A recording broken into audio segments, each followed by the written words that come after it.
Eu tenho para mim que a gente está é muito próximo, porque a gente fala de 5, 10 anos, é pouco tempo na história do mundo, mas de um ponto de não retorno, tá? De realmente a conta começar a dobrar o problema. Mas, Filipão, olhando aqui, quando a gente fala do Brasil, 8% da água potável do mundo dizem que estão por aqui, né? Quando a gente fala de biocombustível, nós somos líderes mundiais de É, biocombustível. Quando a gente fala de energia solar e eólica, ainda é uma mola pressionada e a gente não explora tudo que tem nesse mercado.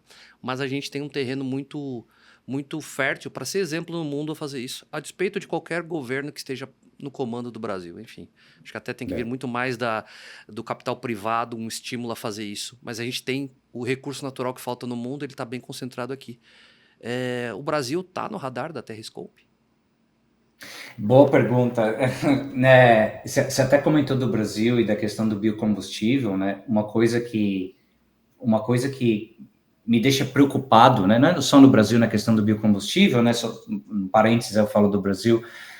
Se você pensa, uma coisa que se fala muito até para a questão de aviação é a questão Sim, do combustível sustentável, né? sim, Mas pensa nos impactos disso, né? Então imagina se hoje você tem uma grande área que você está utilizando hoje para comida, alimentação, se vão te pagar mais para usar essa área para fazer Sustainable Aviation Fuel, sim. imagina o impacto disso, né? Então, é tão complicado a questão de sustentabilidade, porque é por isso que eu falo que qualquer decisão que você tomar é o triple constraint, right? Sim, Você vai tocar alguma coisa, você vai afetar sim. outra. Então, é um problema muito complicado. Em questão do Brasil, Robertão, a gente tenta ser três razões por que a gente não foca no Brasil. Até tentei alguns cenários, tá? A primeira razão é a questão do idioma, Tá? né? Eu acho que nos setores que a gente trabalha, a questão de idioma ainda tem um peso muito grande na questão de sustentabilidade. Por quê? O que acontece? Sustentabilidade, como é uma área que tem muita regulamentação, muda muito, a plataforma sozinha precisa de um pouco de um coaching na implementação. Então, a Sim. questão do idioma é uma, e outra, e tem plataformas muito boas no Brasil. Cara, eu não sou, eu quero resolver um problema, eu não tenho problema de comentar de possíveis competidores. Você tem a empresa como a Way Carbon, no Brasil, que é bem grande também, e a Sinai, que está nos Estados Legal. Unidos, mas tem clientes no Brasil. São empresas boas, eles têm a plataforma, têm a tecnologia, têm o idioma. Para mim, por isso que eu falo, você vai chegando no midlife crisis, eu falo, poxa, para mim, se a gente consegue resolver um pouquinho desse problema, né? Sim, Negócios são negócios. Eu vou perder alguns, vou ganhar outros, tem coisas que eu sou melhores, mas eu sou muito envolvido na causa, né? Se perfeito. eu, se eu, se eu tiver a opção de continuar trabalhando disso até eu fazer o meu retirement, vai ser maravilhoso, mas esse é o principal motivo. Mas quando você olha a questão de agricultura do Brasil, é exemplo. Você Sim, pega JBS, Friboi, eles são um exemplo na parte de sustentabilidade, tecnologia, questão de captura de metane. O Brasil, cara, eu sou muito orgulhoso, cara, muito orgulhoso de ser brasileiro, de trabalhar lá, são tantas coisas. Cara, eu te falo, minha opinião, né, eu acho que se no Brasil, na nossa geração, nos 80 ali, sim. tal, o inglês fosse primordial, do mesmo jeito que foi na Índia, eu acho que a gente não ficaria atrás deles em nenhuma área, cara, Ah, porque questão de. Eu acho que essa questão do idioma para a gente, nos anos 80 ali, bloqueou muito a gente para crescer mais, principalmente na parte de tecnologia, né? perfeito. Porque de fora isso, Robertão, eu gosto com você, a gente não deixa para trás nada. Cara, que bom ver isso. E eu concordo contigo 200%. Hum. Dureza. E um ponto aqui, já está meio em fechamento, né? Mas a gente. Por que eu citei o ponto do greenwashing aqui, né? A gente teve agora um encontro em Davos para Hum. falar sobre sustentabilidade, efeito climático, urgência climática. Só que a quantidade de CO2 emitido por querosene de aviação pelos jatos que estavam lá, das pessoas que representam, tem um peso grande. Então me parece um pouco de contraditório, não vou usar hipocrisia, mas contraditório, as pessoas estarem discutindo, dando um exemplo para participar do evento dessa maneira. É, me soa diferente entender isso. Pessoas Yeah. preocupadas, mas agindo. O walk the talk não funcionou aí exatamente, não meu ver. Mas, Robertão, esse é um ponto, cara, esse é um dilema para mim, cara. Deixa eu te falar por quê. O meu dilema nisso daí é o seguinte, vou te dar um exemplo real agora. A gente, primeiro, news flash, primeiro para vocês primeiro, ó. A gente acabou de completar, a gente desenvolveu um produto novo com a AWS, utilizando o GenAI da AWS para fazer decarbonização. Então, o que é basicamente? A gente, utilizando o GenAI, dependendo do seu setor, qual que é o seu problema, qual que gera o maior retorno, é possível de recomendar para você qual que é a melhor solução, utilizando papéis científicos. Né? Então, tudo utilizando o GenAI e tal. E aí, cara, meu first dilema que eu cheguei, falei assim, eu sei que, because eu estou utilizando o GenAI, o uso de eletricidade que eu estou puxando para fazer isso é muito alto. Sim. Né?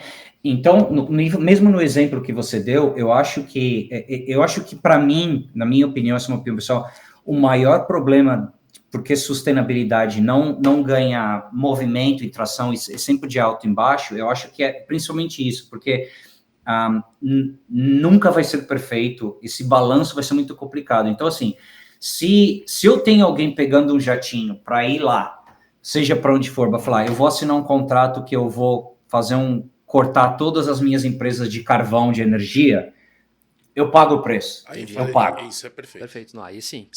Eu pago. Mas eu acho que acontece, assim, como virou muito politizado, muito regulatório, eu acho que isso está machucando, está fazendo a gente entrar um pouquinho mais devagar nessa prioridade. Perfeito. Esse, estava aguardando ali, esse comentário que ele falou, que acho que é a chave, viu, Roberto? Quando você olha só pontualmente, você pode não estar... Cometer uma injustiça, né? Você vai ter uma decisão, Sim. Que nem ele falou, né? Se todo mundo que foi lá voltasse com uma bela assinatura, quanto que não teria valido? E é a mesma dor da empresa. Eu não sei se vocês estão acompanhando, tem um movimento muito, muito forte dentro do transporte marítimo acontecendo, de uso de tecnologias para redução de uso de carbono. E sim. acredite se amônia, quiser, né? Amônia, usem amônia, né? Tem amônia, tem velas, novos tipos de velas criadas na década de 70, velas rígidas, com o mesmo princípio da asa do avião, que criam diferença de pressão, que joga para frente. A gente vai começar de 12% a 20% de redução do custo. Tem... essa todo mundo já deve ter visto, mas não é a que na prática traz maior benefício. Os caras botam uma pipa gigantesca que ajuda. Existe muita... Acho que tem uma onda que eu acho que vai ser bem importante, que eu acho que tem a ver com o mindset que ele explorou. E formação de novas sinapses aí das pessoas, da provocação ok, como é que eu posso mudar o jeito de eu fazer sem deixar de fazer? Porque o fazer vai acontecer. É inevitável, a gente precisa seguir como sociedade, tem desafios, mas assim, quando você pega, por exemplo, o projeto de uma vela rígida, depois vocês dão uma olhada, uma vela rígida, que o Jacques Cousteau testou essa parada em 1960 ou 1970, se eu não me engano. E isso foi deixado de lado porque não era prioridade, não era mindset. Sim. Hoje você já tem 5, 10 empresas fazendo isso, eles estão brigando por 1% a mais de performance, só que agora imagina a quantidade de navio que não está trafegando agora. Sim. Ou navegando, né? Não é trafegando. Então, assim, uma sacada de tecnologia, uma busca real de um novo material, um uso bem orquestrado, integrado e consciente, pode dar uma puta diferença.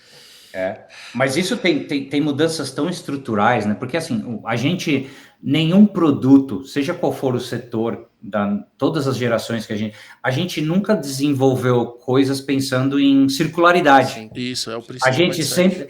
A gente sempre desenvolveu fins pensando em abundância, né? Então, eu vou desenvolver isso aqui, eu não sei o que vai acontecer quando... isso for pro lixo, etc. Não sei, eu vou desenvolver.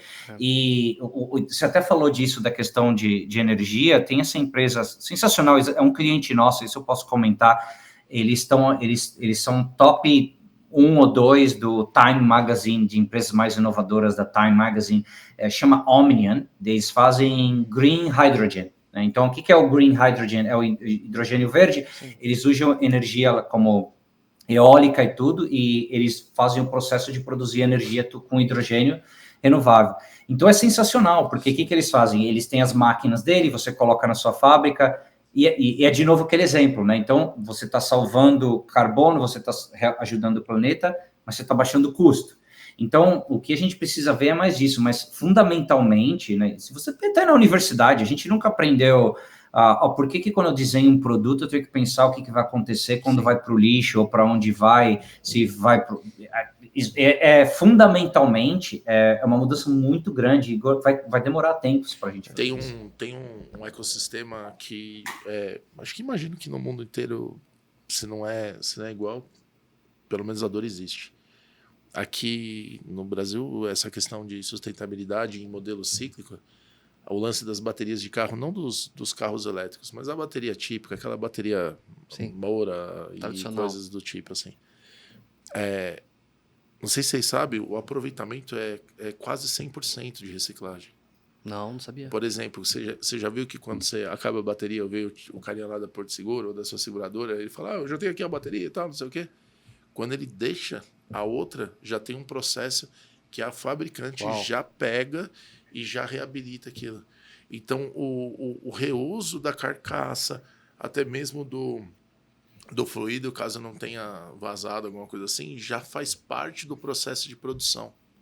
Então, é um insumo já conhecido. Sim. Então, quando você vai ver o nível de reutilização disso, é sério, chega perto a 100%. Legal. Então, desde quando? Cara, tem pelo menos 20 anos que isso está acontecendo. Eu não sabia. Então, assim, posso dar um exemplo que eu acho que, enfim, a gente vai entrar numa seara que eu acho que é um pouco além da questão, tem a ver com mindset.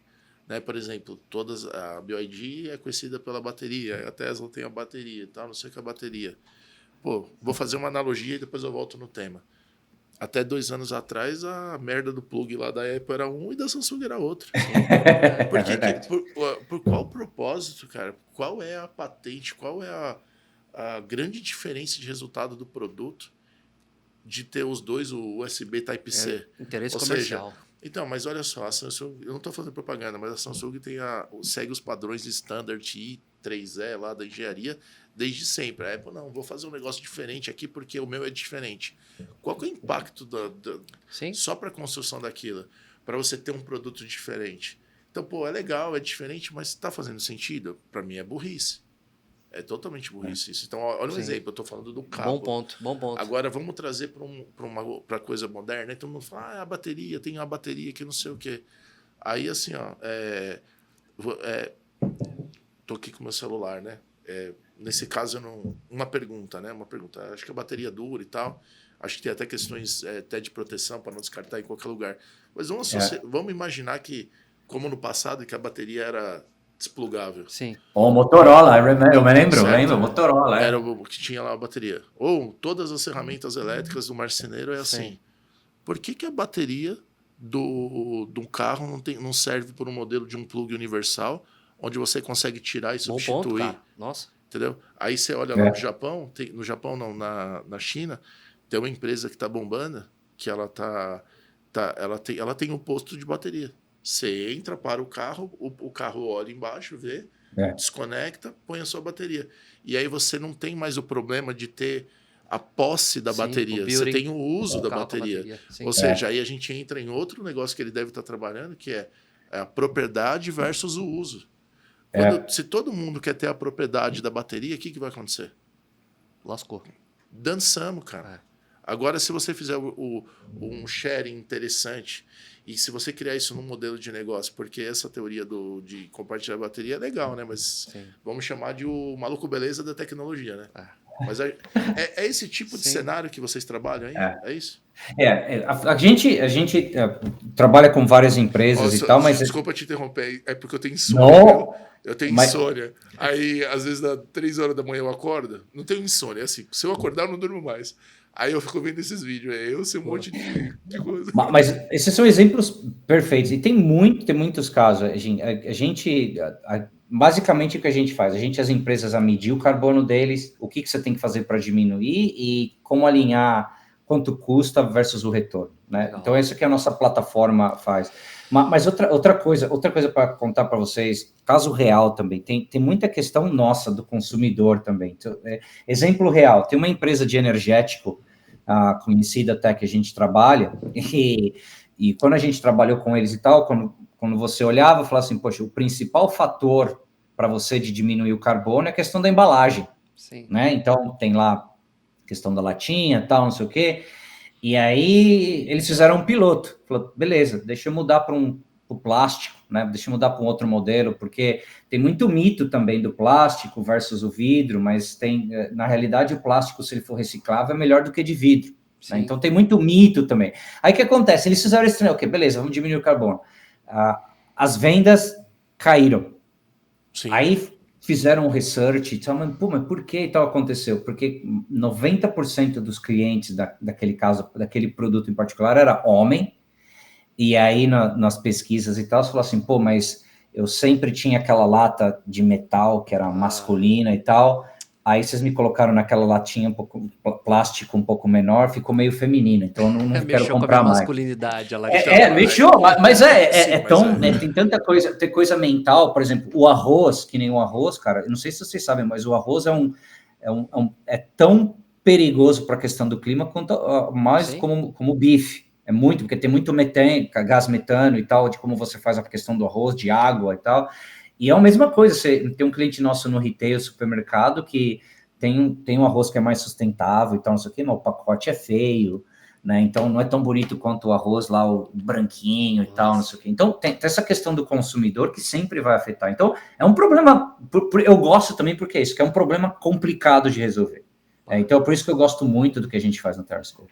Cara, uma aula aqui hoje, hein? E poderia ficar falando umas 5 horas a mais, né? Eu tava pensando em outras coisas que também podem ser impactado por isso. Eu acho que tem... Eu acho que, assim, o movimento deve ser criado, tem que ser mantido.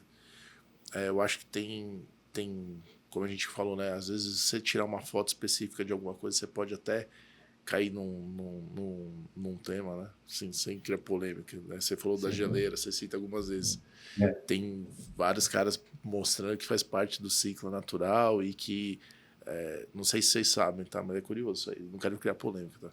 Mas na última década aumentou a quantidade de gelo. É que eles não falam. Tem geleira quebrando, mas a quantidade de reconstrução, talvez se é da área, você deve saber mais. Só que assim, é muito longe da gente esse tipo de discussão. Sim. Agora, se tiver discussão desse tipo e colocar as pessoas, colocar as empresas, trazer os mindsets e começar a colocar um propósito que não é só de 10 anos, 5 anos, né, a curto prazo. Como você falou, né, tem tema você falou da Revolução Industrial. E aí na Revolução Industrial você não tinha nada, né, cara? Acho que era a época que no jornal, eu lembro que tinha referência, né? E até as pessoas chegavam a 40 anos de idade. 50 morria, né? Só que era muito rico que chegava em 80. A expectativa de vida era outra. Você ia ver quem tava com 80 anos era o Rockefeller, os caras milionários, pô. Vocês viram aquele cara vocês viram aquele seriado do Netflix, daquele cara que quer viver... Quer estender, não sei se vocês viram. Tá na minha lista de favoritos pra ver. Ele quer... Que é isso? Pô, cara, aquilo lá, vocês têm que assistir, meu. É loucura. Não. Loucura. Não é merchan, não, mas ele quer fazer um cara milionário que quer passar dos 150 anos de vida, sei lá. Ele quer quase atingir a imortalidade. Então ele estava discutindo todas as abordagens de reprogramação celular, alimentação. Como é que ele faz para estourar isso, uma barreira histórica, né? Porque, assim... Passou dos 100 anos, já começa a virar exceção da exceção globalmente.